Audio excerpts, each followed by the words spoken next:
There is a version of you that you have never met, not the version that scrolls through the noise at midnight, not the version that promises tomorrow will be different, not the version that flinches when life applies pressure. There is a version of you that wakes before the sun touches the horizon, that sits in silence and feels no dread, that moves through chaos the way a river moves through rock, not by force, but by relentless, patient, inevitable motion. You have caught glimpses of that version.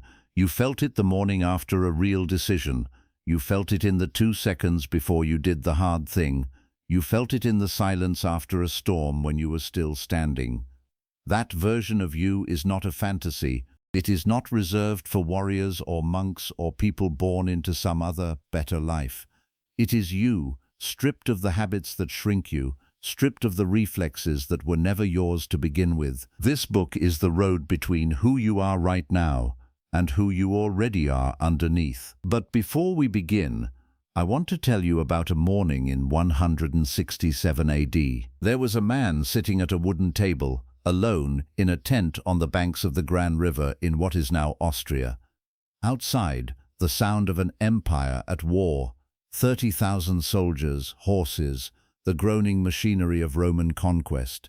Inside, a single oil lamp, a piece of papyrus, and a man writing something he never intended for another human being to read. He wrote, "You have power over your mind, not outside events. Realize this, and you will find strength." He wrote it not as a philosopher posturing for an audience.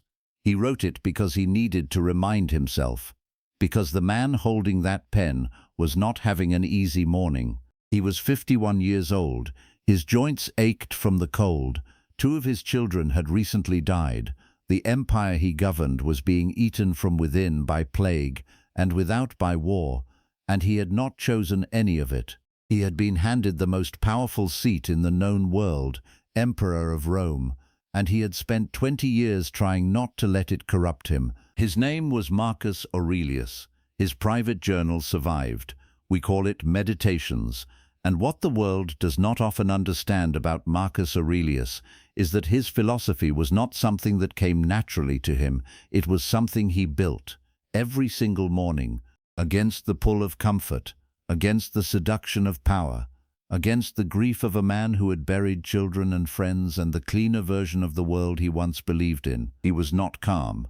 He was trained to return to calm. He was not disciplined. He was committed to discipline even when he despised it. He was not fearless. He was practiced in the art of meeting fear without letting it make his decisions. That is the entire secret. That is what this book is about. The Stoics, Marcus Aurelius, Epictetus, Seneca, Musonius Rufus, were not a collection of men who happened to have easy lives and naturally tranquil minds. Epictetus was a slave, Seneca was exiled, Marcus Aurelius governed through plague, war, and betrayal. They were not born with unshakable discipline.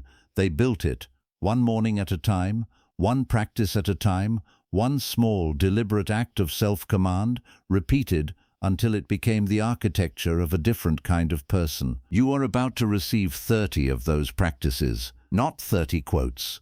Not 30 motivational fragments designed to make you feel briefly inspired before the familiar weight of your ordinary life reassumes control.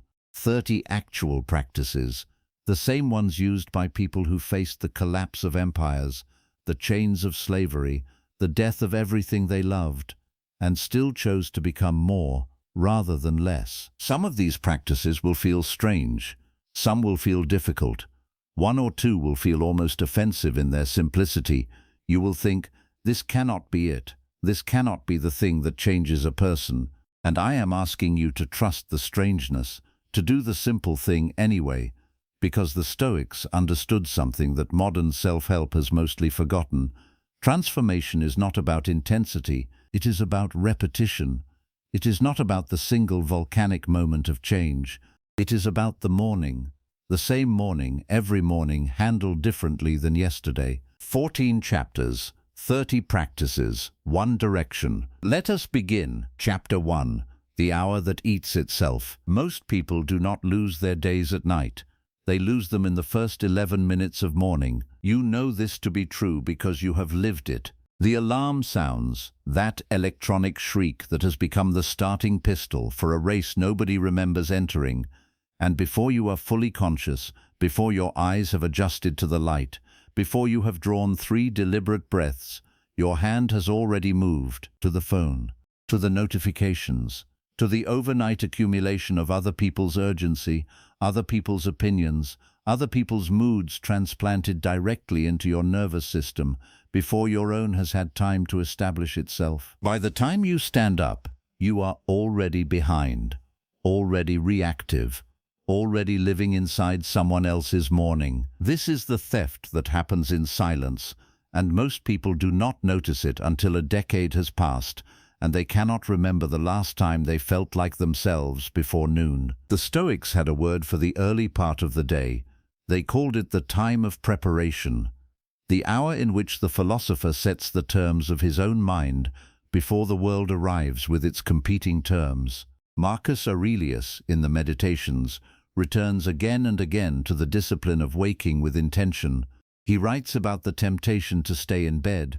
He actually describes the specific feeling of cold air on skin and the seductive pull of warmth and sleep, and he argues with himself about it in real time on the page. He does not pretend it is easy. He says plainly, "The work I am going to do today is harder than staying in bed, but it is also more mine." Practice 1 is this.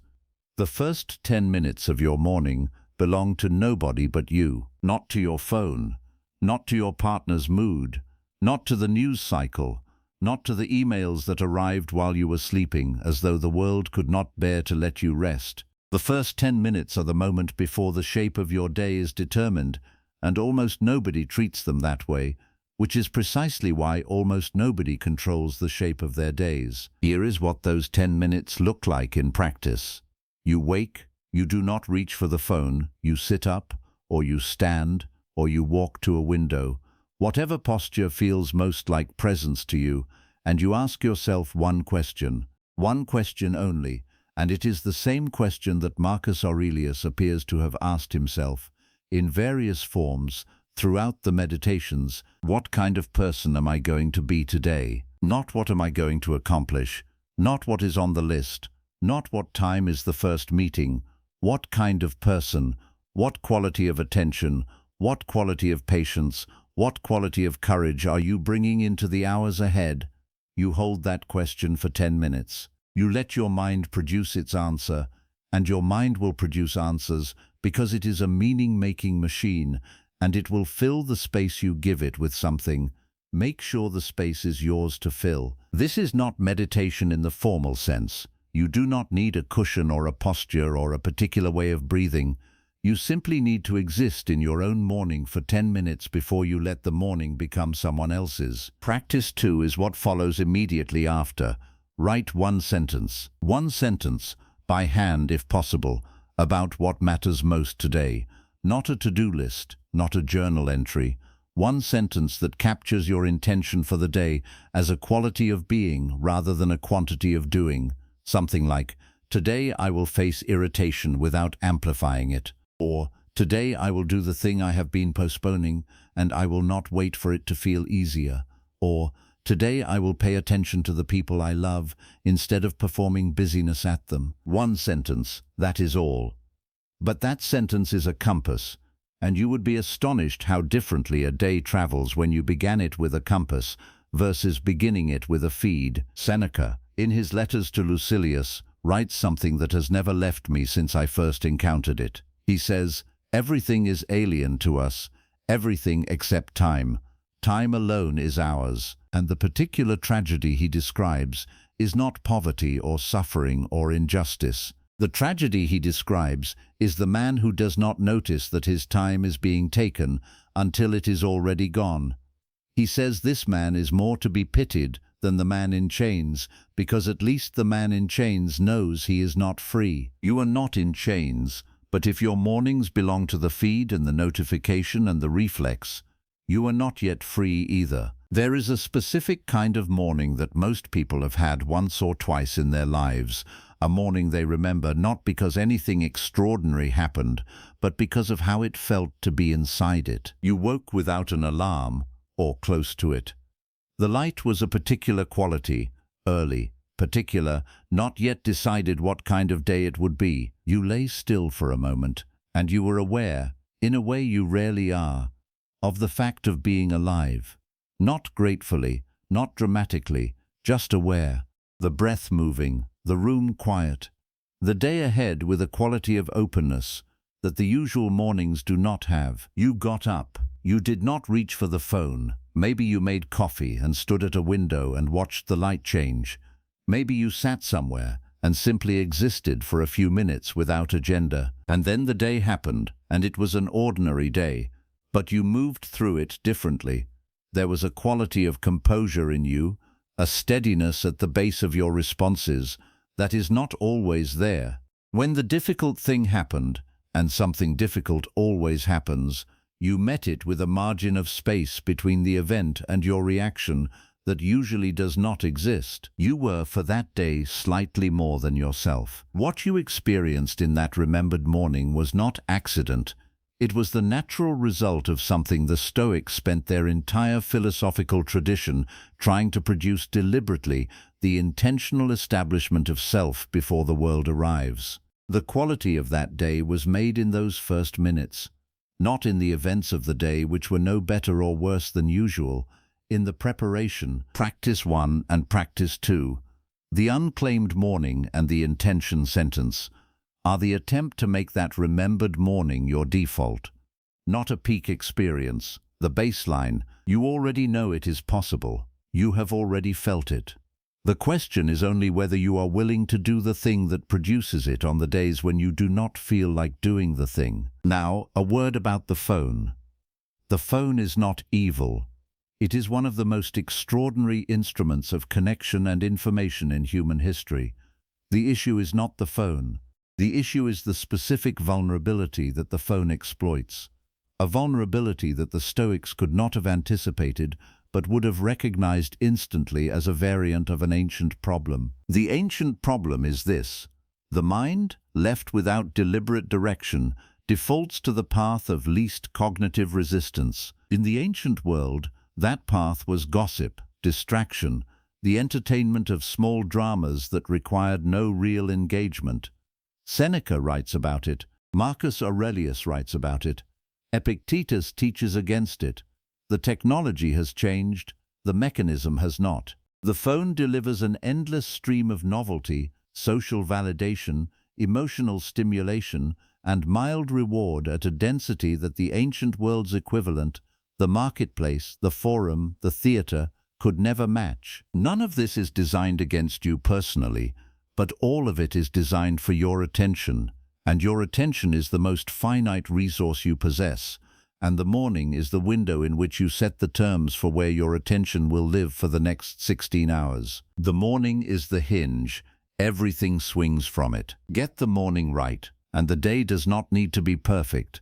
It only needs to be yours. Get the morning wrong, and you spend the rest of the hours trying to claw back something that is already gone, that expenditure of self-possession that cannot be recovered once spent. Practice 1. The first 10 minutes belong to nobody but you. Practice 2. 1 sentence, 1 intention, 1 compass. These 2 practices together take less than 15 minutes. They cost nothing, and they are, in the most literal sense, the beginning of every transformation that follows in this book. Because without them, the other 28 practices have no ground to stand on.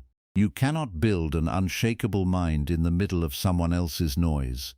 You build it in the quiet that you choose every single morning before the noise arrives. Now let us go deeper. Chapter 2. The Architecture of Difficulty. There was a man named Epictetus who was born into slavery somewhere around 50 AD in the city of Hierapolis, in what is now Western Turkey. He was owned. His body was not his time was not his. Even his name, Epictetus, means simply the acquired one. He was a thing that had been purchased. At some point during his enslavement, his master, a man named Epaphroditus, who was himself a freedman and a secretary to the Emperor Nero, broke Epictetus's leg deliberately. The accounts vary. Some say it was a punishment, some say it was a test of the young man's philosophy.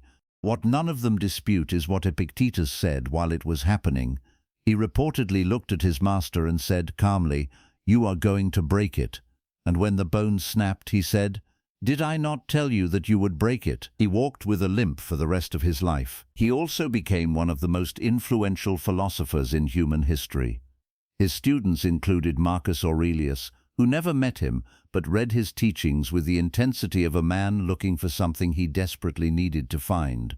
His philosophy, recorded not by him but by his student Arrian, who wrote down his lectures and published them, has survived 2,000 years.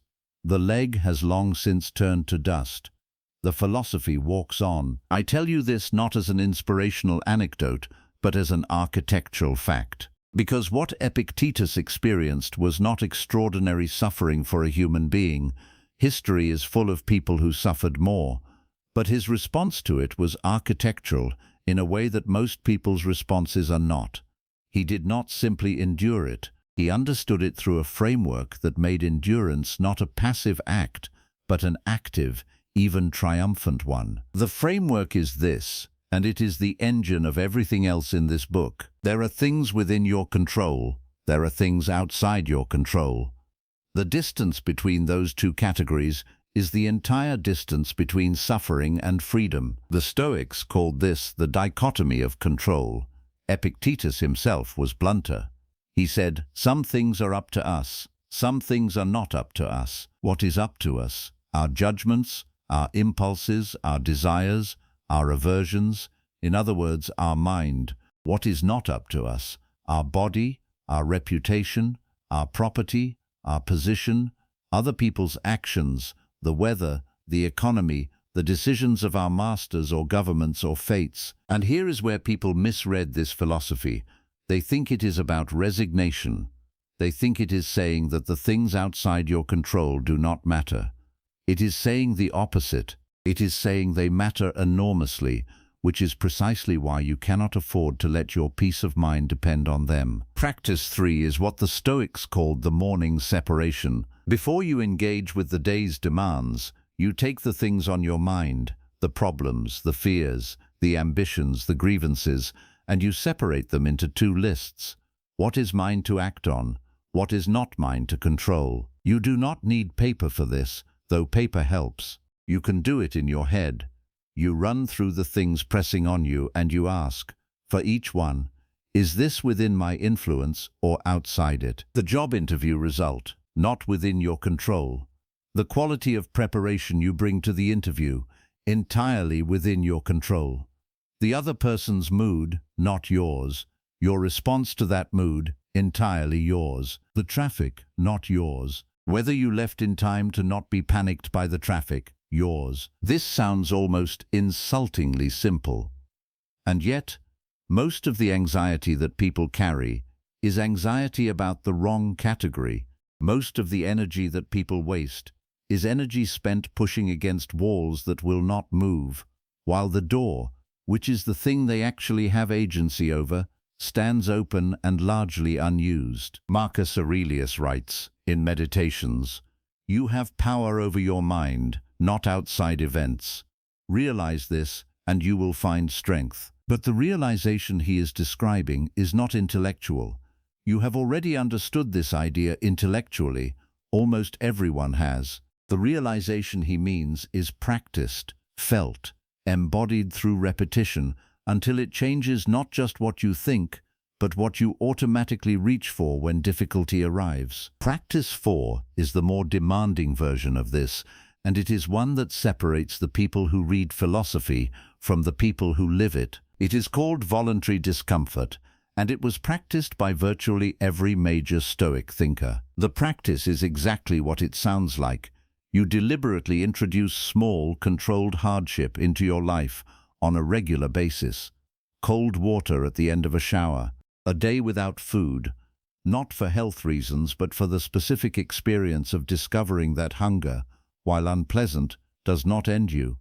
walking somewhere instead of driving when you are in a hurry, skipping the comfort that would be easy to have, not because comfort is bad, but because the dependency on it is. Seneca practiced this. He would periodically eat only the plainest food, sleep on the floor, wear rough clothing, not as punishment, but as what he called a rehearsal. He wrote about it.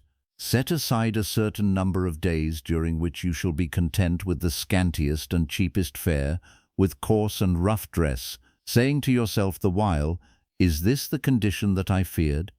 He was testing the foundations. He was making sure that his well-being was not entirely resting on the scaffolding of comfort, because scaffolding can be removed, and if your well-being collapses when it is, you were never as secure as you felt. Here is the strange truth about voluntary discomfort. It does not make life harder. It makes easy things feel extraordinary. The man who has slept on a hard floor does not take his bed for granted. The woman who has fasted knows that an ordinary meal contains a pleasure she would otherwise never notice. Voluntary difficulty is not self-punishment. It is a way of sharpening gratitude to the edge of a blade. But there is a deeper gift in practice 4, and it is this. When difficulty comes to you uninvited, when the real hardship arrives, the kind you did not choose and cannot control, you are not meeting it as a stranger. You have practiced this. Your nervous system has a record of surviving discomfort. Your mind has a memory of functioning under pressure. You are not starting from zero when the real test comes. You have been warming up for it all along. Epictetus walked with a limp for 60 years. He taught philosophy for 60 years. He died having been a slave, a cripple, and one of the freest human beings who ever lived. The limp was not the tragedy. The limp was, in the most radical sense, beside the point. The point was what he did with his mind every morning, what he chose to put in the category of mine. That is what we are building here. Chapter 3. The Discipline of Silence. In 65 AD, the Roman Emperor Nero ordered Seneca to kill himself. Seneca had been many things to Nero: teacher, advisor, the man who had arguably kept the young emperor from becoming a monster for the first 6 years of his reign, though history suggests he eventually failed at this particular project. By the time the order came, Seneca was 70 years old and had seen the inside of power, the inside of exile, the inside of extraordinary wealth, and the inside of philosophical clarity. He had written more letters, essays, and tragedies than almost any figure in Roman history. He had thought very carefully about death. When the soldiers arrived with the order, Seneca was said to have been unsurprised. He asked his wife Paulina to leave the room. She insisted on dying with him, and he eventually allowed it, though she survived, and then he opened his veins. Because the blood came slowly, he also took poison. The poison worked too slowly as well, and he eventually had to be moved to a steam bath, where he finally died of suffocation. What strikes me about this account, every time I return to it, is not the manner of his death, but what he did immediately before it. He dictated, he called his secretaries, and he kept talking, kept formulating his thoughts into sentences intended to be written down and kept. Whether those words survived, we do not know. But the act itself tells us everything about the man, even at the border of the last breath. The discipline of thought, of articulation, of turning experience into meaning. This was not something he could turn off. It was something he had built into the structure of himself so deeply that it continued past fear, past pain, past the point where most people's coherence dissolves. That is what practice 5 is about. The Stoics believed that the undisciplined mind is a loud mind. Not loud in terms of external noise, but loud in terms of the continuous, unexamined monologue running beneath every experience. The internal voice that editorializes, catastrophizes, congratulates, condemns, replays and preplays, and reinterprets everything that happens through the distorting lens of ego and emotion. Practice 5 is the daily silence audit. This is not meditation, it is more specific than that. The silence audit is a deliberate 5-minute period, taken either in the morning or at midday, in which you observe your own internal monologue with the detachment of a scientist watching a specimen. You do not try to stop the thoughts. You do not try to calm them. You simply watch them, and, crucially, you ask of each major thought, is this useful? Not, is this pleasant? Not, is this true? Is this useful? The thought I am behind, useful. It produces urgency but not direction. It makes you move faster but not better. It is, in the Stoic analysis, a judgment masquerading as a fact. The thought people are judging me, useful? It produces self-consciousness that narrows your capacity to act and connect. It is again a judgment, and one you have no evidence for in most moments when it appears. When you begin the practice of watching your internal monologue seriously, and this is true for almost everyone who attempts it, the first thing you notice is how relentless it is. The voice does not stop. It was going before you started listening, and it will continue after you stop. The commentary, the editorializing, the planning, the replay, the catastrophizing, it is essentially continuous, the way background noise becomes perceptible once you start listening for it. This is not a problem to solve. It is the condition. The practice is not silencing the monologue. The practice is establishing the observer, the you that is watching the voice rather than being the voice. That distinction, which can feel abstract the first time you encounter it, becomes viscerally real within a few days of the practice. There is the thought, and there is the one noticing the thought.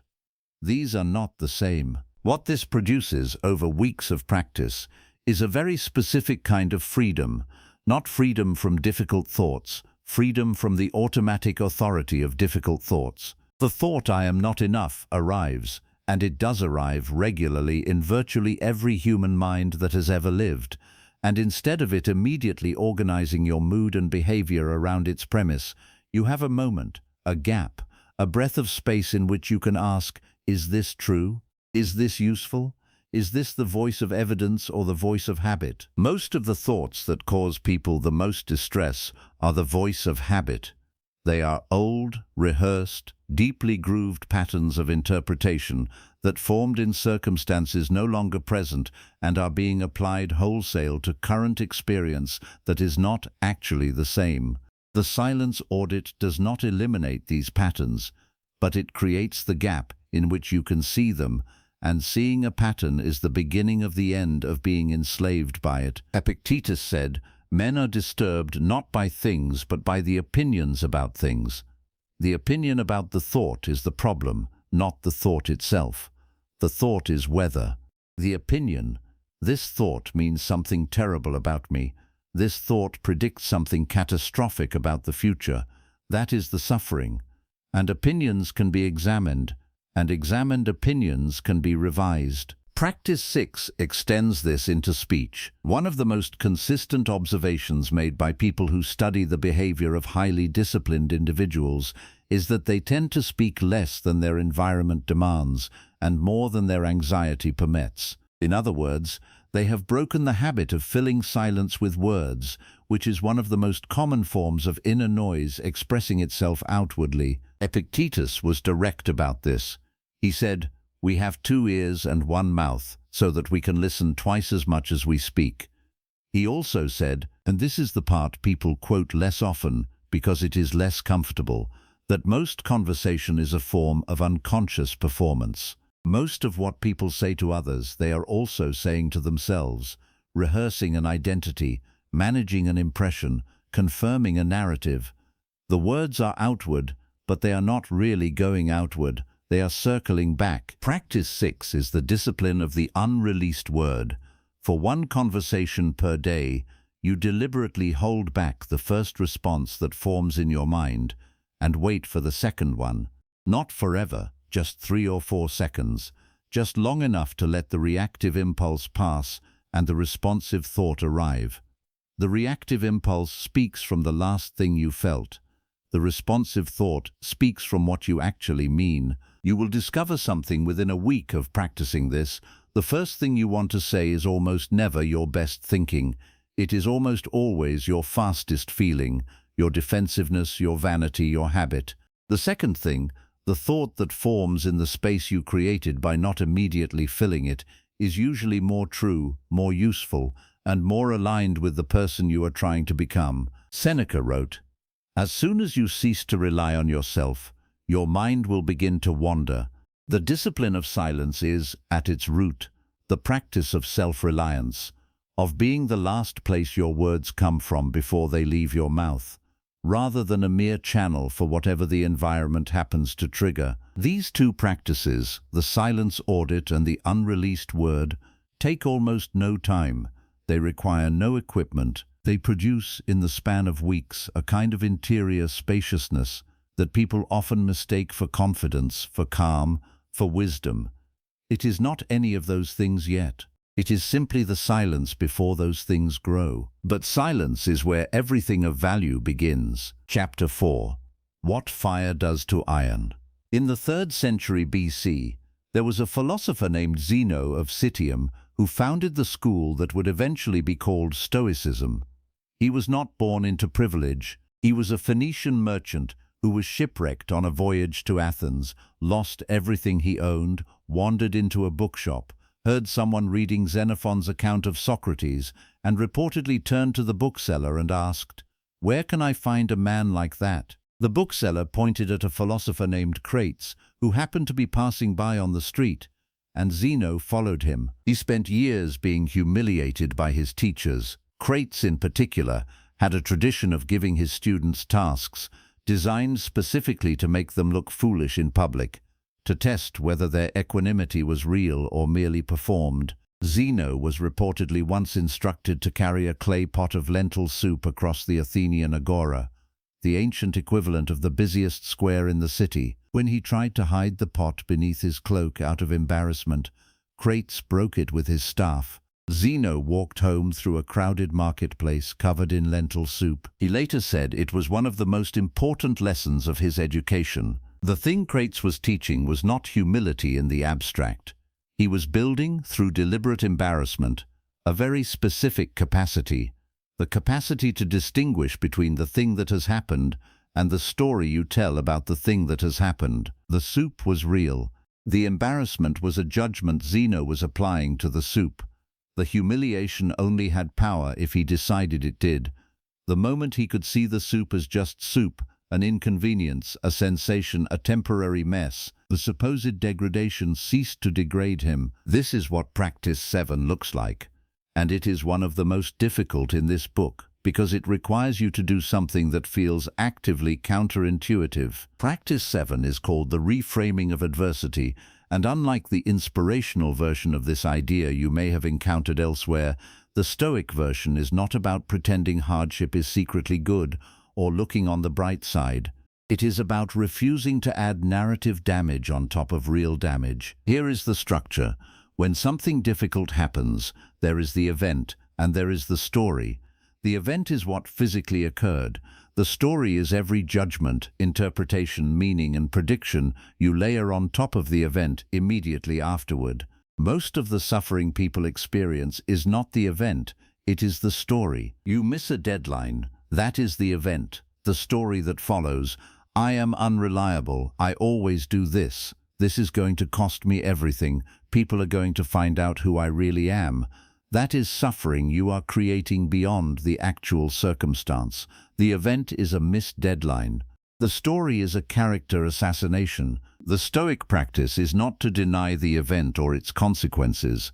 It is to return to the bare facts of the event with a specific kind of ruthlessness, to ask what actually happened, stripped of every interpretation, and to work only with that. Marcus Aurelius calls this seeing things plain, perceiving events without the varnish of judgment.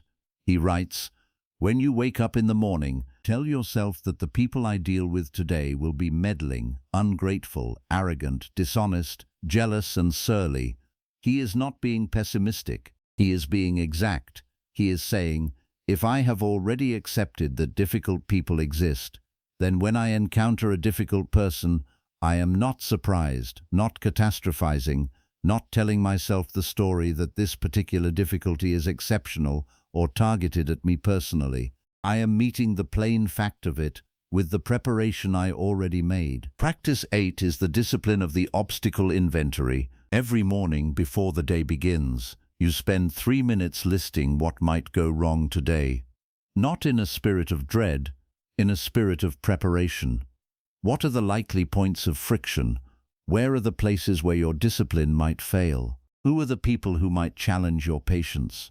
What circumstances might conspire to pull you off course? The Stoics called this premeditatio malorum, the premeditation of evils. It sounds grim, and it is not grim at all. It is in practice one of the most anxiety-reducing habits you can build, because anxiety is almost entirely a function of surprise. The things that knock us down hardest are the things we did not see coming.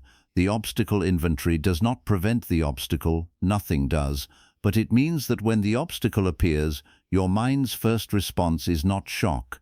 Its first response is, I prepared for this possibility. I know what to do. Seneca wrote to Lucilius, what is quite unlooked for is more crushing in its effect, and unexpectedness adds to the weight of a disaster. He recommended, with some regularity, imagining the worst outcomes of situations, not to dwell in them, but to remove their sting. Once you have sat with the worst-case scenario long enough to see that you would survive it, its power over you collapses. There is a reason blacksmiths put iron into fire, not to destroy it, to reshape it. The fire reveals the structure, makes the metal workable, and the smith uses the brief period of heat to create something that could not be created in the cold. Your difficulties are the fire. The question is whether you are willing to be the blacksmith, or whether you are going to stand at a distance and watch the heat and call it suffering. Iron does not enjoy the fire, but it emerges from it capable of things it was not capable of before. That is practice 8, the obstacle inventory. 3 minutes every morning. List the likely difficulties. Hold each one long enough to feel that you would survive it. Step into the day prepared. Chapter 5. The weight of the unlived hour. Somewhere in Rome in the 1st century AD, a very wealthy, very anxious man sat at a desk and wrote a letter to his friend that would outlast both of them by 2,000 years. The man's name was Lucius Annaeus Seneca, and he was in the middle of one of the more dramatic lives in Roman history.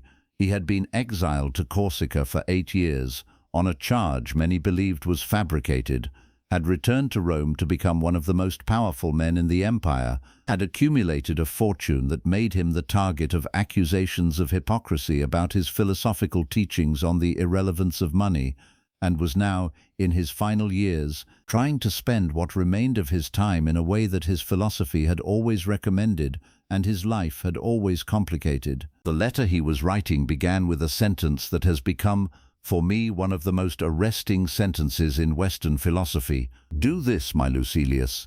Claim yourself for yourself. He goes on, gather up and save the time which hitherto has been forced from you, or filched away, or has merely slipped from your hands. Make yourself believe the truth of my words, that certain moments are torn from us, that some are gently removed, and that others glide beyond our reach. The most disgraceful kind of loss, however, is that due to carelessness. The most disgraceful kind of loss due to carelessness. He is not talking about wasted money or squandered opportunity in the conventional sense. He is talking about something more intimate and more devastating, the life that passes while the liver of it is not present to receive it. After the famous claim yourself for yourself, he describes 3 categories of how time disappears from most people's lives. There is time that is seized from us, the legitimate demands of other people, the emergencies, the obligations we cannot decline. There is time that is taken from us, the subtler extractions, the conversations that go long, the meetings that overstay their purpose, the relationships that consume more than they give. And then there is the 3rd category, which he calls the time that glides beyond our reach. And this is the one he returns to with the most urgency. The time that glides, the hours that dissolve not into anything you could point to, not into someone else's claim on your attention, not into emergency or obligation, but into the ambient drift of a mind that was never quite directed anywhere. The mild overstimulation of the modern world's equivalent of the ancient forum, the hours that felt like a break but were not restorative, the scrolling that felt like unwinding but left you more tense, the consumption that felt like pleasure but gave back something closer to numbness. These are the hours that glide, and Seneca says specifically that the loss of these hours, the careless hours, is the most disgraceful kind of loss. Practice 9 is called the time ledger, and it is ruthlessly simple. For 3 days, just 3 days, you track how you actually spend your waking hours in 30-minute blocks. Not how you intend to spend them, not how you would like to believe you spend them, how you actually spend them. Every 30 minutes, you note what you are doing. Most people who do this discover 2 things simultaneously. First, they have significantly more time than they believed. The hours exist. Second, they cannot fully account for where many of them went. There are these pockets of time, an hour here, 40 minutes there, that seem to have simply dissolved. Social media, partly, passive television, partly, but also a subtler thing, the long, unfocused middle state of being vaguely occupied without being genuinely engaged. The goal of the time ledger is not to produce guilt, it is to see clearly. The goal is to distinguish, in your own actual life, not in theory, between the hours that felt like genuine rest and the hours that were simply drift. Rest is chosen, drift is what happens in the absence of choice. You cannot recover what you cannot see you have lost. Practice 10 is the deliberate hour, and it is the counterweight to the careless one. You identify 1 hour per day, 1 full, uninterrupted hour, that you assign to the thing that matters most to you and is currently being postponed. Not the thing that feels most urgent, the thing that matters most. The book you have been meaning to write, the skill you have been meaning to build, the relationship you have been meaning to tend, the health you have been meaning to restore. 1 hour, non-negotiable, protected the way you would protect a meeting with someone whose respect you need to keep. Marcus Aurelius returns obsessively in Meditations to present moment engagement. He writes, "Confine yourself to the present." He writes, "Never let the future disturb you. You will meet it, if you have to, with the same weapons of reason which today arm you against the present." The insistence over and over on presence is not abstract mysticism, it is a time management strategy, though it would be reductive to call it only that. It is a way of ensuring that the life you are living is receiving your full attention, because the life you are living is the only one you have, and attention is the only currency that makes it real. Practice 11, and this one will feel counterintuitive coming in a book about discipline, is the practice of the Sabbath of productivity. 1 day per week you stop completely. You do no work that could be deferred. You do nothing that is oriented toward output, achievement, or progress. You exist, fully and without agenda, in the present tense of your own life. The mind does not optimize under continuous pressure. It optimizes under alternating cycles of engagement and rest, and a mind that never fully rests produces work that is technically continuous but diminishing in its quality and originality. The deliberate rest day is not laziness. It is maintenance. It is the thing that makes all the other days possible. Seneca, who was not above irony, wrote about a friend who kept himself so continuously busy that he never had time to think about whether what he was busy with was worth doing. He describes this man with a kind of sorrow. He is not living. He is waiting to live. All the productivity, all the movement, all the accumulation, and the life itself was perpetually arriving tomorrow. You are not waiting to live. You are living now. Seneca ends that letter to Lucilius with something I want to give you now, in my own words rather than his. He says, hold every hour, hold it tightly. Understand that today, as you live it, is the raw material of what your life will have been. And ask yourself whether you are making it worth what it cost. Chapter 6. The mirror that does not flatter. You have probably heard the story of Narcissus, the Greek youth who fell in love with his own reflection in a pool and, unable to leave it, wasted away at the water's edge. It is almost always told as a cautionary tale about vanity, about excessive self-love. I want to suggest to you that the story is actually about the wrong kind of self-examination, not too much of it. Narcissus was not looking at himself clearly, He was looking at an image, a reflection with no depth, a surface that told him only what he wanted to see. He did not die of too much self-knowledge. He died because he mistook an image for reality and could not be persuaded to look away. The Stoics proposed a different relationship with self-examination, one that is rigorous, uncomfortable, and ultimately liberating in a way that no flattering reflection ever could be. Practice 12 is the evening review. Every night, before sleep, and Seneca specifically recommends this, as does the Pythagorean tradition that influenced the early Stoics, you review the day just past with 3 questions, not journal questions, not therapeutic processing, 3 precise diagnostic questions. Question 1. Where did I act in accordance with my values today? Question 2. Where did I fall short of them? Question 3. What would I do differently? That is the entire practice. It takes between 5 and 10 minutes. It requires complete honesty, which is the hardest part, because the mind has several defense mechanisms that activate when you begin to look at your own failures. It will minimize them. It will contextualize them into not really failures. It will find someone else to assign partial blame to. It will remind you of mitigating circumstances. All of this is the Narcissus response, the mind reaching for the flattering reflection because the accurate one is uncomfortable. The practice requires you to stay with the accurate one. Seneca describes his own version of this in a remarkable passage. He writes about sitting with himself at the end of the day, going through the record of his words and actions, with what he calls the severity of a judge, but the clemency of an advocate. The severity is for accuracy.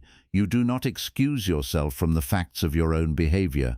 The clemency is for forward motion. You do not torture yourself with what cannot be changed, because the point of the review is not punishment. The point is correction. There is a concept in navigation called dead reckoning. It is the technique by which a sailor who cannot see the stars, who has no GPS, no lighthouse, no visible landmark, determines their current position by calculating from their last known position, accounting for speed, heading, and elapsed time. Dead reckoning is not perfect. It accumulates error, but it is vastly superior to sailing blind. And the only way to correct the accumulated error is to regularly recalibrate when landmarks do become visible. Your evening review is dead reckoning. You are using the day's events as landmarks to recalibrate. Without the review, the errors accumulate unseen. With it, you course-correct continuously. Practice 13 is what the Stoics called self-confrontation, and it is more demanding. Once per week, you ask yourself not about a specific day, but about a pattern. You look at the week as a whole and identify the one behavior that, if you changed it, would have the most significant impact on your trajectory. Not the easiest behavior to change, the most significant one. This practice is harder than it sounds because the most significant behavior is almost never the one we focus on. We focus on the visible, the recent, the emotionally charged. The most significant behavior is often the quiet one, the consistent small avoidance, the habitual soft abdication, the gentle, almost invisible way we routinely choose the slightly smaller version of ourselves. Marcus Aurelius uses a phrase in the Meditations that I have never been able to improve on. He says a person must practice honest self-examination without flattery, not self-flagellation. That is the other extreme, and it is as useless as flattery in terms of producing actual change.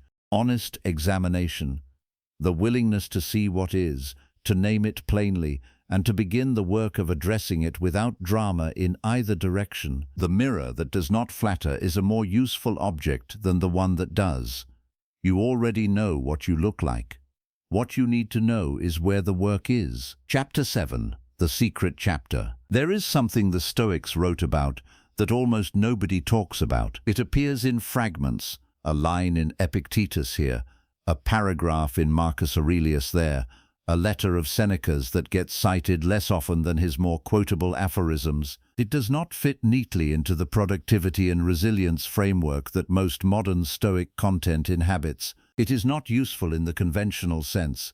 It does not help you perform better at work or manage your anxiety about outcomes, or optimize your morning routine. It is, in my estimation, the most important thing the Stoics ever said. They said, "You are going to die," not as a distant abstraction, not as a philosophical premise to be acknowledged and filed, as a present, active, phenomenological reality that should be sitting at the edge of your awareness every day that you are alive. The Latin phrase is memento mori, remember that you will die. And it was not, as modern culture has tended to interpret it, a call to nihilism or despair or the reckless prioritization of pleasure over responsibility. It was a call to precision, to the deliberate, honest, daily reckoning with what matters, because time is finite, and the finite nature of things is what makes them matter. Marcus Aurelius, in the Meditations, returns to death more often than to almost any other subject. He writes about it the way a climber checks their equipment, not morbidly but professionally. He contemplates the great figures of history who are now dust. He lists the names of advisors to previous emperors, brilliant, powerful men, and notes that they are gone, that their names have faded, that the civilizations that celebrated them no longer exist. He does this not to depress himself, but to calibrate himself, because a man who has internalized his own mortality has a radically different relationship with his time. Practice 14 is what I am calling the mortality practice, and you will encounter nothing more difficult in this book. Each morning, for 1 minute, before the phone and before the coffee and before the schedule, you hold clearly in your mind the fact that this day, this specific day, might be among your last. Not that it will be, not that it probably will be, that it might be, and that this possibility is always true, that no day has ever arrived with a guarantee of tomorrow, and that you have been living as though the guarantee exists because it is easier to function that way. The mortality practice is the opposite of morbidity. Morbidity is an obsession with death that diminishes life. The mortality practice is the use of death as a lens that clarifies life. These are as different from each other as a telescope and a blindfold. Here is what actually happens when people practice this seriously. They stop tolerating the things that do not matter. Not aggressively, not dramatically, quietly, almost automatically. The tolerance for meaningless expenditure of time and energy evaporates. The argument that seemed worth having becomes less worth having when you are aware that the number of arguments available to you is not infinite. The apology that kept getting postponed becomes easier to give when you are aware that the window for giving it could close. The thing you have always wanted to do but kept waiting for the right conditions to do becomes more urgent when you acknowledge that conditions will never be entirely right, and that waiting is its own form of loss. The Stoics believe that the fear of death is not primarily a fear of non-existence, it is a fear of the unlived life. Most people who feel genuine death anxiety, the kind that wakes them at 3 in the morning, the kind that sits at the bottom of avoidance and procrastination and the postponement of meaning, are not actually afraid of the moment of dying. They are afraid of arriving at that moment with the evidence that they did not show up fully for the life they had. This is why the mortality practice is not a morbid practice. It is an honesty practice. And what it asks you to be honest about is this: are you living in a way that at the end you will recognize as genuinely yours? Not successful in the way your parents defined success. Not impressive in the way your peers define impressiveness. Not safe in the way your anxiety has negotiated safety. Genuinely yours. The specific, particular, irreplaceable thing that you, with your specific history and temperament and capacity, are here to be and do and make and love. Marcus Aurelius was a reluctant emperor. It is clear from the Meditations which he wrote during his reign. He would have preferred a life of philosophical study. He was deeply introverted, physically fragile, more comfortable with ideas than power. He did not choose the empire chose him. And he spent 20 years asking himself, in those private pages, whether he was doing justice to the life he had been given, not the life he would have chosen, but the one that was his. That question, am I doing justice to the life that is mine, is the mortality practice at its deepest level. Not am I completing my tasks, not am I performing well, Am I inhabiting my life fully? Am I present to it? Am I in it, rather than managing it from a slight, protecting distance? Epictetus teaches something related to this that I want to place carefully here. He says that the person who has genuinely confronted their own mortality is immune to a very specific form of manipulation, the manipulation of threat. If you have already sat with the possibility of losing everything, then the person who threatens you with loss has lost the mechanism of your control. Not because you are reckless, because you have already done the accounting. You already know what matters and what does not. Practice 15 is the letter to your future self, written, specifically, as though you might not be there to read it. You write a letter, once, not regularly, just once, to the person you would be in 10 years if you had lived these coming years well. You describe who they are, what they have built, what they have chosen, what they no longer regret. You write it in full. You write it with the precise details that vision requires, not vague aspiration, but specific inhabitable scene. And then you date it, seal it if you can, and put it somewhere you will encounter it no more than once a year. The letter forces you to inhabit the future self concretely enough to write to them, which means you have to know who they are, what they have built, how they spend ordinary Tuesdays, what they no longer worry about, who they are surrounded by, what they have let go of, and what they have held. This specificity is where the mortality practice becomes genuinely transformative. Seneca makes an observation in his essay on the shortness of life that has stayed with me more stubbornly than almost anything else I have read. He says that people who complain that life is too short are usually not short on time, they are short on attention. They have so rarely been fully present to their own experience that the experience, however long it lasted, feels condensed, feels like it passed without being fully received. The person who is fully present to their life does not find it short. The fully inhabited hour is not less than 60 minutes. In some essential way, it is more. It is 60 minutes that were actually experienced rather than endured or processed or half attended to while the attention was somewhere else. Mortality is the teacher of presence, and presence is the cure for the sense that life is passing too quickly. Memento mori, remember that you will die and live, precisely because of that remembering, as though every day were worth the cost of everything it took to get here. Chapter 8. The discipline of other people. The most famous line that Marcus Aurelius never quite wrote, or rather, that he wrote in a context people almost never give it, is, begin the morning by saying to yourself, I shall meet with the busybody, the ungrateful, arrogant, deceitful, envious, unsocial. People quote this as though it is a piece of general cynicism, a reminder that people are difficult. They miss what comes immediately after. He continues, but I have seen the beauty of good and the ugliness of evil, and have recognized that the wrongdoer has a nature related to my own, not of the same blood or birth, but the same mind, and possessing a share of the divine. He is not preparing himself to be disappointed by people. He is preparing himself to be affected by them without being derailed by them, and the mechanism he uses is not contempt, it is recognition. The difficult person shares his nature. Their behavior comes from the same sources that his behavior comes from when he is at his worst. They are not other, they are recognizable, and because they are recognizable, they are neither surprising nor enraging. Practice 16 is the recognition practice. Once per day, when you find yourself in conflict, frustration, or judgment about another person, you pause for 30 seconds and ask, what fear or pain is driving this behavior?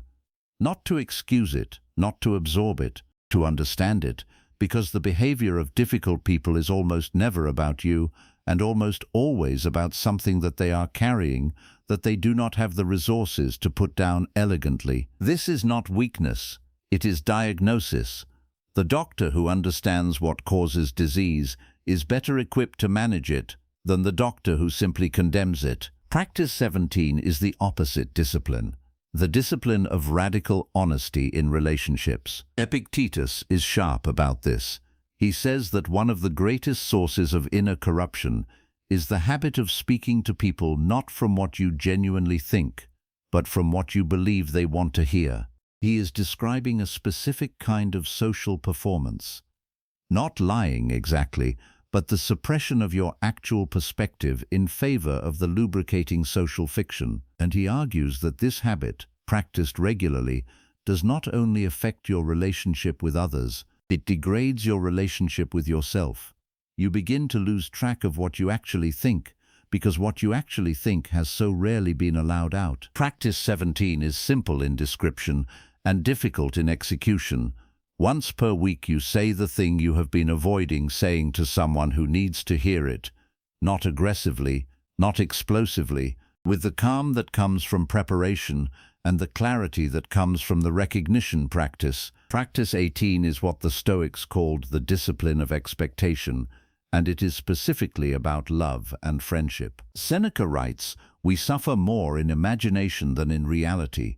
He is talking about the specific suffering that comes from having constructed an image of a person, a partner, a parent, a friend, and then colliding with the reality of who they actually are. The collision is painful, not because of who they are, but because of the distance between who they are and who you decided they were. The discipline of expectation is not about lowering your standards in relationships. It is about being honest about what you are actually receiving versus what you are projecting. It is about the practice of seeing people as they are, with their specific capacities, their specific limitations, their specific history, rather than as the ideal you are imposing on them. See people as they are. Respond to who they are. Relate from what you actually feel, rather than from the performance of what you think you should feel. These three practices, recognition, honesty, accurate expectation, form the Stoic architecture of relationships, and they require a courage that is different from but not less than the courage required to face external difficulty. Chapter 9. The Forge of Habit. In the ancient world, there was no word for what we now call a habit. The closest concept the Stoics used was ethos, a word usually translated as character, but which in its original usage meant something closer to the groove worn by repeated action. The ethos of a person was not who they decided to be. It was who they had become through the accumulation of what they repeatedly did. This distinction is not semantic. It is the difference between aspiration and architecture. Musonius Rufus, perhaps the least read of the major Stoics in modern times, which is a significant loss for anyone interested in the practice of the philosophy rather than its theory, put this more bluntly than any of the others. He said that the Stoics who merely study philosophy and never practice it are like doctors who know everything about medicine but never treat a single patient. The knowledge is not the thing. The practice of the knowledge is the thing. Practice 19 is the anchor habit. You identify one behavior, just one, that represents the kind of person you are working to become, and you perform it every single day for 60 days without exception, not because 60 days will make it automatic, though it may, because 60 days will show you something about yourself that you cannot know in advance, whether you are the kind of person who does the thing on the day when every reason says not to. The behavior should be small enough to do on your worst day, not because the bar is low, because the bar that you clear on your worst day is the only bar that tells you something true about your character.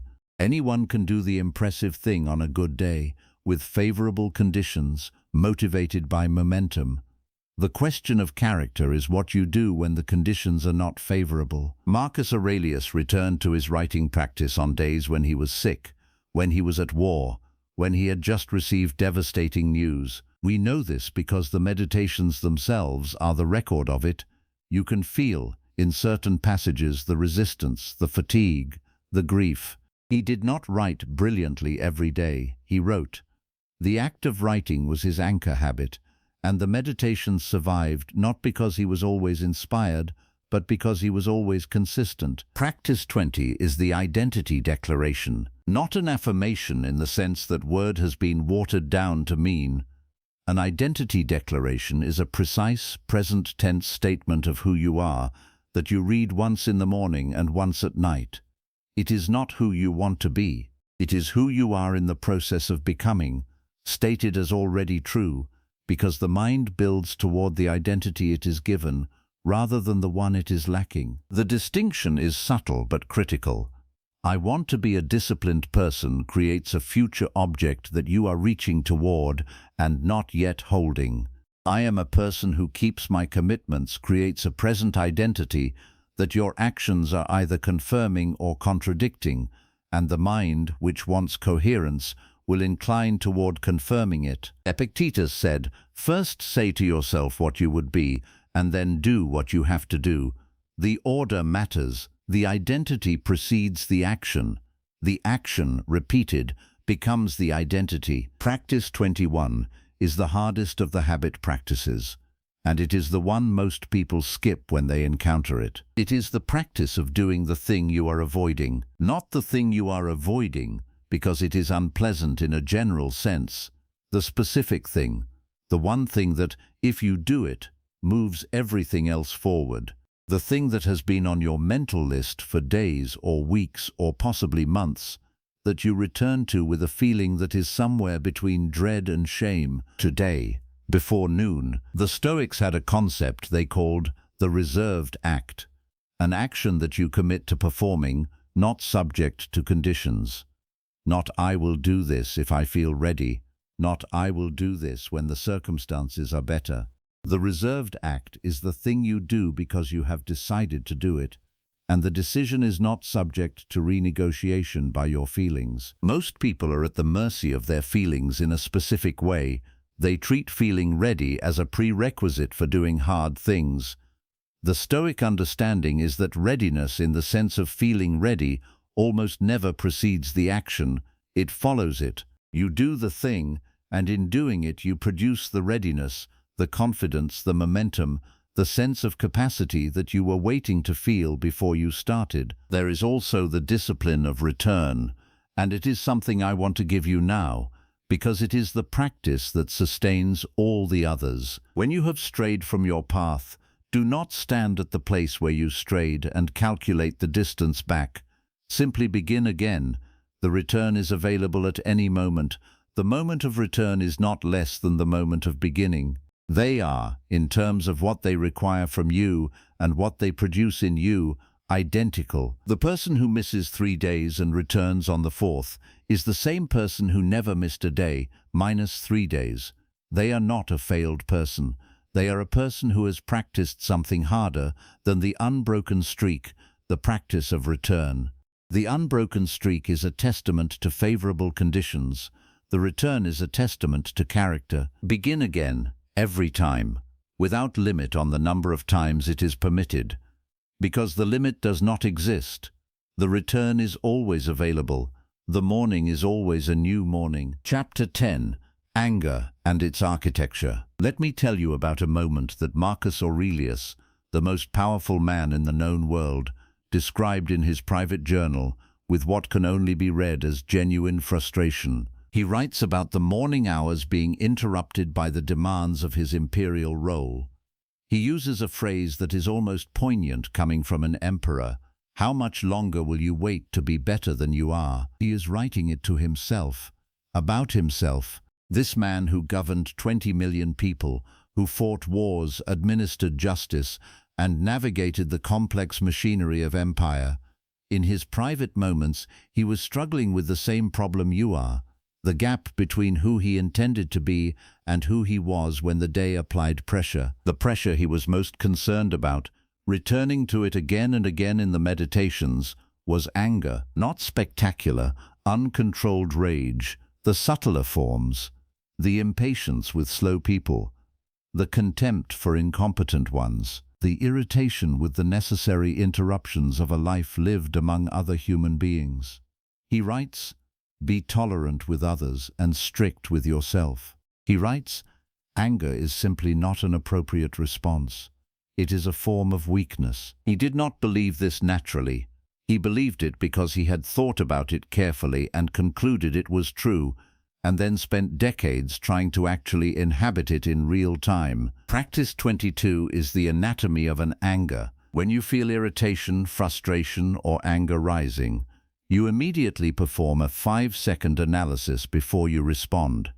The analysis is this: what specific judgment am I making right now? Because anger, in the Stoic analysis, is never a direct response to an event. It is always a response to a judgment about an event. Someone is late. The event is, they arrived after the agreed time. The judgment layered on top is, they do not respect my time, they do not respect me. This is a sign of something larger. I am justified in being irritated. The anger belongs to the judgment, not the event. If the judgment is examined and found accurate, they genuinely do not respect your time. This is a pattern. Action is warranted. Then action is warranted. But the action that follows a clear-eyed judgment is categorically different from the action that follows an unreflective emotion.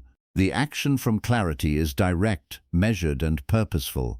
The action from anger is expansive, imprecise, and often damages things you did not intend to damage. Practice 23 is what Seneca called the cooling delay. Seneca wrote an entire essay on anger, de ira, and it is one of the most practical documents in the Stoic canon. He was, by his own account, a man who struggled with anger, which is part of what makes his writing on it so specific and useful. He was not writing from a position of natural equanimity. He was writing from the position of a man who had studied his own failure and was describing what he found. His recommendation is straightforward: never act on anger while the anger is still fresh. Wait, not indefinitely. Delayed responses have their own costs. Wait until the immediate heat has passed, and what remains is either a genuine grievance that needs addressing or a cooling feeling that reveals, in its diminishment, that the response was never proportionate. He describes a specific practice. When you feel the anger rise, you physically slow down. You breathe more slowly. You deliberately lower your voice rather than raising it. You relax your hands, your jaw, your shoulders. The physical correlates of emotional escalation. This is not suppression. It is the body being used to create the conditions in which the mind can function clearly. Practice 24 is the anger audit. Once per month, you look back at the events that made you angry during the preceding weeks and ask, which of these was worth what the anger cost? Not whether the grievance was real, whether the anger itself, the energy expended, the words spoken, the relationship friction created, the hour spent in an activated emotional state produced an outcome that the situation required. You will discover, if you are honest, that a significant proportion of your anger is expensive and unprofitable, not because the things that triggered it were unimportant, but because anger as a tool is blunt in circumstances that require precision. Marcus Aurelius concludes his anger reflections in Meditations with something characteristically precise. The best revenge is to be unlike the person who performed the injury. He is not counseling passivity or victimhood. He is saying that the person who responds to another's lack of discipline with their own lack of discipline has not overcome anything. They have confirmed that the external event has the power to determine their internal state. They have given the person who hurt them the further gift of their own self-control. The best revenge is to be unlike the person who performed the injury. Chapter 11. Desire and the Undefended Mind. The Roman philosopher Cicero described a banquet in which a great military general named Damocles was invited to sit in the seat of the king. The seat was magnificent, the best food, the finest wine, the obedience of servants, the intoxication of absolute power. Damocles sat in it, overwhelmed with pleasure. And then he looked up. Above his head, suspended by a single hair, hung a sword. The story is usually told as a metaphor about the precariousness of power. I want to offer you a different reading. The sword was always there, above the king's head, above every head, in every moment of every life. The sword of loss, of change, of endings. The king had simply learned to sit beneath it without looking up. Damocles, who had never been trained not to notice it, could not eat, could not drink, could not feel the pleasure of the situation because the awareness of the sword made the temporary abundance seem like a cruelty. The Stoics said both responses were wrong. The king's response was denial, a comfort built on not looking at reality. Damocles' response was what they called attachment, the inability to receive pleasure without simultaneously becoming terrified of its ending. The Stoic practice was neither of these. It was what Epictetus called the right relationship with desire. Practice 25 is called amor fati, love of fate, and it is the most philosophically demanding practice in this book. Marcus Aurelius articulates it in the Meditations: love the discipline you know, and let it support you. Seneca approaches it through the concept of what he calls the willing and the unwilling traveler to the same destination. Fate, he says, leads the willing person and drags the unwilling one, but both arrive at the same place. The question is only the manner of the journey. Amor fati is not resignation. It is a specific form of active acceptance, the recognition that what has happened is the only thing that could have happened, given all the conditions that preceded it, and that the energy you spend wishing it had happened otherwise is energy that cannot be spent on what you actually do with it. The practice is this: once per day you take one circumstance of your life that you have been resisting, not accepting, and you spend 5 minutes finding a genuine reason it might be exactly what was needed, not a fake reason, not a rationalization. A genuine structural argument for why this specific difficulty might be the specific material your growth requires. This is not easy, and it should not be performed on severe traumas. It is a practice for the ordinary resistances, the job that did not go the way you planned, the relationship that ended before you wanted it to, the body that has limitations you did not choose, the city you live in that is not the city you imagined. Amor fati says, this is the material, not in spite of its imperfection, because of it. The sculpture is found in the marble that exists, not the marble you would prefer. Practice 26 is the discipline of desire reduction. The Stoics did not teach that desire was wrong.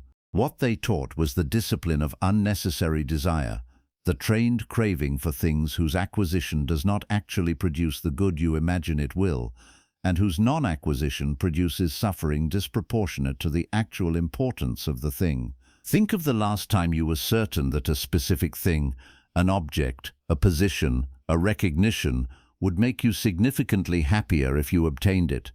Think of what happened when you obtained it. How long did the happiness last? Days, weeks, and then the appetite moved on to the next thing, with the same certainty that this one would satisfy it. This is the hedonic treadmill, and you are running on it whether you know it or not. The Stoics did not promise a way off it. They offered a way to slow it, to recognize the mechanism, to feel desire without being enslaved by it. Practice 26 is a daily desire audit. Once per day, when you feel the specific hunger of wanting to be recognized, wanting the purchase, wanting the external validation, wanting the result, you ask yourself 2 questions. First, if I obtain this, will I actually be different in a meaningful way, or will I be the same person with a new object? Second, if I do not obtain it, what have I actually lost? Most desires do not survive these 2 questions. Chapter 12. The body as argument. There is a tendency in the intellectual traditions descending from Stoicism to treat the body as a secondary concern, the container for the mind, which is where the real work happens. This is a misreading. The Stoics were not body deniers, they were body users. Musonius Rufus was explicit on this point. He said, "You will never make a good philosopher unless you are healthy, and you will not stay healthy unless you treat the body as the instrument it is." He prescribed exercise not as an aesthetic project, but as a philosophical one. A weak body, he argued, produces a weak mind, not because the mind depends on the body in some mystical sense, but because physical capacity creates practical freedom, and practical freedom is the prerequisite for a fully examined life. Practice 27 is the disciplined body as philosophical practice. You move every day, not in a way that requires a gym membership or a trainer or specialized equipment, in a way that requires nothing more than the willingness to impose deliberate effort on your physical self. Walking uphill is a philosophical practice. Cold water is a philosophical practice. Lifting heavy things and putting them down is a philosophical practice, not because the philosophy happens during the lifting, but because the person who keeps their commitments to their body is practicing the same mechanism of self-command that they need for every other kind of discipline. The Stoics notice something that modern exercise science has confirmed. The capacity for physical self-command and the capacity for mental self-command are not separate. They run on the same cognitive infrastructure, the same neural pathways involved in delaying gratification, overriding impulse, and persisting through discomfort. A person who never denies their body what it wants in the moment is building a pattern of immediate compliance with impulse that extends to every other domain. Practice 28 is what I am calling the discipline of the morning body. Within 20 minutes of waking, before the sedentary postures of screens and chairs claim your physical state for the rest of the day, you engage your body in something that requires effort. It does not need to be vigorous, it needs to be deliberate. Deliberate means you chose to do it rather than reflexively defaulting to the easiest physical option. The cold shower at the end of your morning wash is a philosophical practice. It is the body's equivalent of the meditation Marcus Aurelius practiced on his reluctance to get out of bed. It says, "I decide what my body does in conditions of discomfort, not the other way around." It is, in the most literal available sense, a practice of self-command that takes less than 90 seconds and produces a quality of alertness and psychological ownership that many people are paying premium prices to try to manufacture in other ways. This is not about fitness in the cosmetic sense. This is about the argument your body makes to your mind every morning, the argument that says whether you are the kind of person who does things or the kind of person who intends to do things. Let the body make the right argument. Chapter 13. The Examined Day and the Unexamined Life. Socrates, from whom the Stoics drew part of their philosophical DNA, said that the unexamined life is not worth living. It is the most famous sentence in Western philosophy, and it is almost always taken as a statement about intellectual inquiry. I want to suggest that Socrates, and the Stoics who followed him, meant something more daily than that. The examined life is not the life of the person who reads philosophy. It is the life of the person who takes the philosophy into the bathroom, the kitchen, the car, the office, the argument, the disappointment, the moment of temptation, and uses it there, in the live conditions of actual living. Practice 29 is the midday reset. At the midpoint of your day, whatever time that is for you, you stop for 3 minutes. You close what you are working on. You step away from the screen if you have been at one. You ask yourself, am I the person I intended to be this morning? Not whether you have accomplished what you planned. Whether the quality of your presence, your attention, your patience, your integrity has been what you set it to be at the start of the day. If yes, you return to the afternoon with the awareness that you have been consistent, and consistency produces momentum. If no, you reset. Marcus Aurelius writes, "Nowhere can man find a quieter or more untroubled retreat than in his own soul." The midday reset is a visit to that retreat, a brief moment of return to the self you are building before the afternoon can take you further from it. The reset works because the day has a natural arc of entropy. Focus degrades, intention diffuses.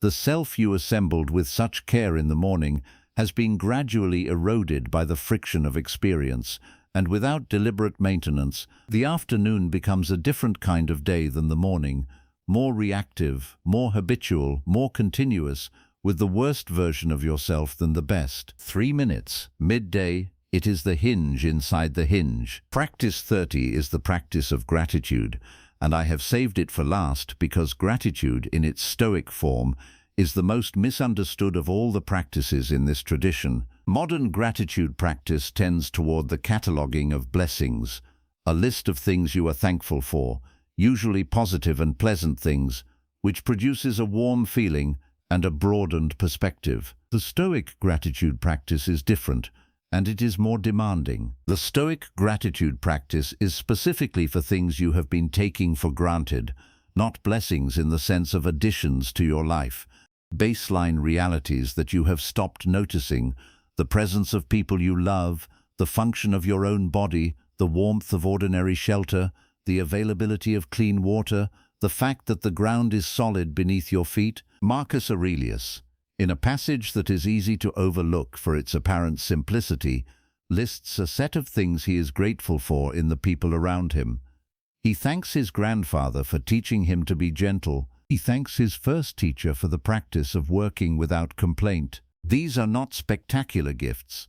They are the ordinary formative influences of an ordinary human life, being seen and named and received with what is clearly genuine appreciation. The practice is this: once per day, you name one thing that would be a crisis in its absence that you are currently receiving without noticing it. The health you have, the person who is still alive, the freedom you move within without remembering when it was restricted or imagining when it might be, the work that exists for you to do, the morning that arrived and allowed you to continue. This is not positive thinking, it is accurate thinking.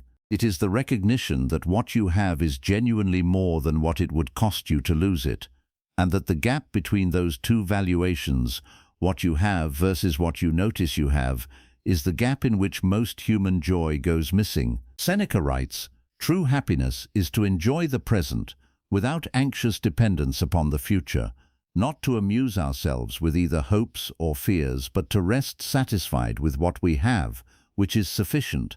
For he who is so wants nothing." The person who is so wants nothing, not because they have everything, because they have learned to receive what they have. That is practice 30, and that is the 30th practice, the last act of craft before the final chapter. Chapter 14, The Morning That Changes Everything. We are coming to the end, and I want to return to where we began. A man alone at a wooden table on the banks of the Grand River, cold air, an oil lamp, a piece of papyrus, the sounds of an empire at war outside the tent walls, and Marcus Aurelius writing to himself, only to himself, because he never intended these words for another person's eyes.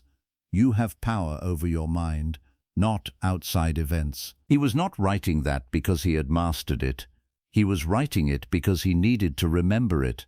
He was reminding himself, as he reminded himself every morning for the 20 years of his reign, of the thing that was always trying to slip away from him, the understanding that his freedom was internal and that no external event, not war, not plague, not betrayal, not the death of his children, could remove it unless he permitted it to be removed. This is the thing I want to give you now, in the final chapter of this book, as plainly as I know how to say it. You will not transform yourself through a single decision. You will not wake up one morning and discover that you have permanently become the disciplined, grounded, unshakable person you are working to be. The mythology of transformation, the single moment of clarity, the dramatic turning point, the sudden irreversible awakening, is a story that serves the storyteller more than the listener. Transformation is quieter than that.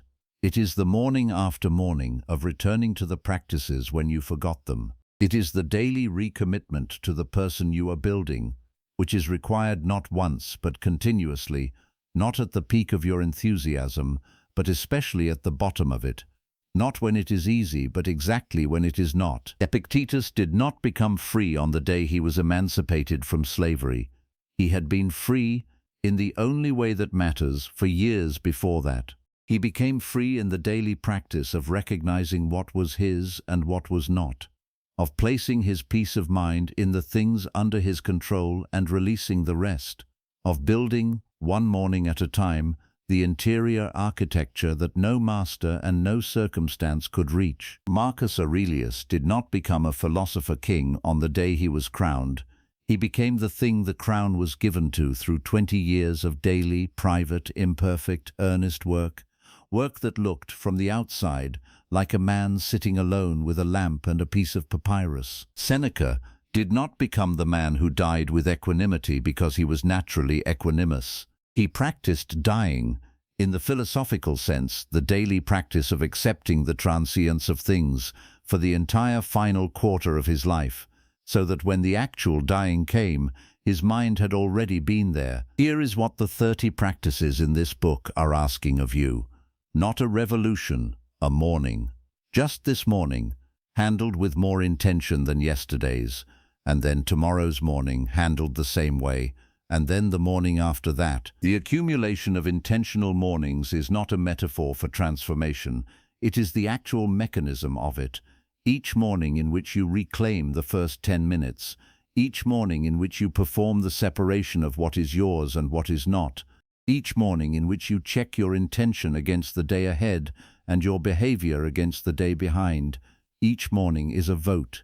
It is a ballot in the ongoing election of who you are. You will miss mornings, you will forget practices, you will have a week, possibly several, in which the phone wins the first 10 minutes every day and the intention sentence never gets written and the obstacle inventory never gets done. This is not failure.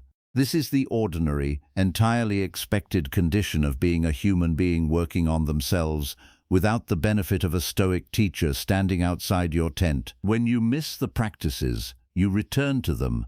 That is the only rule. You return, not with drama or self-recrimination or the elaborate performance of recommitment. You simply pick up where you left off, because the only alternative is not picking up at all, and you have already decided you are not that person. Practice 1 through 30, the morning 10 minutes. The intention sentence, the separation of what is yours and what is not.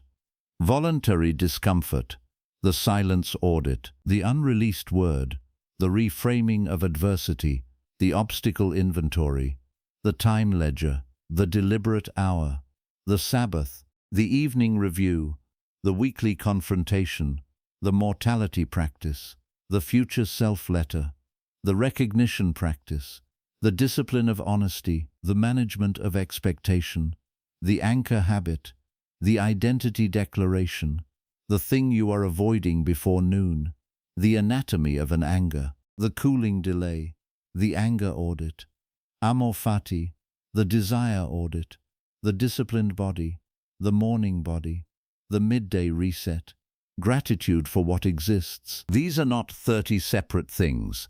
They are 30 angles on a single thing, the understanding that who you are is something you build, that the building happens in the morning, and that the morning is available to you every single day that you remain alive. You do not become unshakable by being tested once. You become unshakable by preparing every morning to be tested. Marcus Aurelius died in 1880 AD on campaign in the province of Pannonia, from what was probably the Antonine Plague. He was 58 years old. He had governed one of history's most complex civilizations, fought wars on multiple fronts, buried most of the people he loved, watched corruption operate from close range, been betrayed by colleagues, and misunderstood by people he was trying to serve. He had, by any objective measure, a difficult life. He also produced one of the most remarkable documents in human history, not a public work, not a philosophical treatise intended for an audience, but a private notebook of a man arguing with himself, reminding himself, returning again and again to the same ideas, because the returning was the point. The final entry in the Meditations is not dramatic. It is not a conclusion. It is not a summation. It is simply the last thing he wrote before he stopped writing, because he had no way of knowing it was the last thing, which is perhaps the most Stoic thing about it. He wrote, "Not life, but good life, is to be chiefly valued. Not life, good life. Life in which the mind has been applied to its own cultivation. Life in which the morning has been used for its proper purpose. Life in which the practices have been practiced and the failures have been used, and the self has been brought daily to account. Good life, build yours, one morning at a time. This is where I leave you, not at the end of something, but at the beginning of the first morning you treat the way it was always meant to be treated, as the raw material of everything you are still capable of becoming. The lamp is lit, the page is blank, the empire is outside, and it is loud, and it wants things from you that it did not ask your permission to want. Before you open the door, take one breath. Ask, what kind of person am I going to be today? Answer with the next thing you do, and the thing after that, and the one after that. Build your mind every morning. Build it with the practices of people who have already proven that the building is possible. Build it with the imperfect, consistent, recommitting effort of someone who has decided that an examined life is not only worth living, but the only life worth calling fully human. You have the morning, you have the practices, you have the understanding that the only transformation that lasts is the one that happens quietly, incrementally, in the private theater of your own waking hours. Begin.